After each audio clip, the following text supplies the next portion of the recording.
Okay, next we have Mr. Joe Bonadies. Welcome, Mr. Bonadies. Thank you for joining us. Greetings. Thank you to our interim superintendent for meeting with my wife and I to help clear the air and provide background to some of the things that have been clear from this side of the table.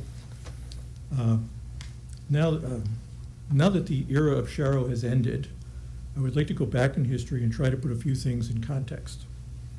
Back in ancient times, pre-COVID, the board would cheerfully receive public comment from a few people for 5 minutes, and the idea of board follow-up was always mentioned.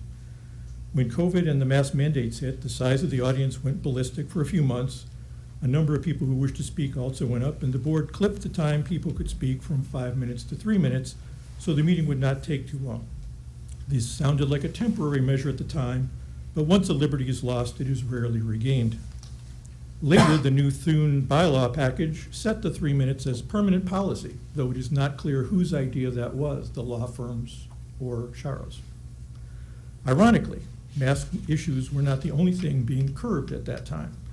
This was when the 3-paragraph public intimidation language was added to the agenda for public speaking, and also to the time when there started to be public comment on the invasion of CRT into the school systems under the DEI flag.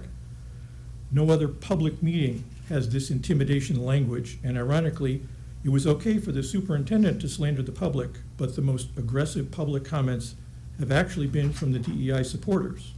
Examples available on request. I only have 3 minutes. My wife and I have spoken dozens of times between us. I have received one feedback from the board to clarify a technical point. Going back to your pre-COVID claims that the board would follow up as necessary, I will officially request feedback on why is the 3-paragraph intimidation section in the agenda template. It is not stated in the bylaws or the Open Meeting Act. The City of Midland has nothing like it. The County Board of Commissioners has nothing like it. My township has nothing like it.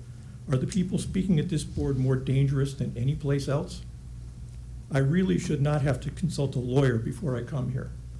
And if your legal firm feels this is important to have on every agenda, you might consider never uttering the term transparent again.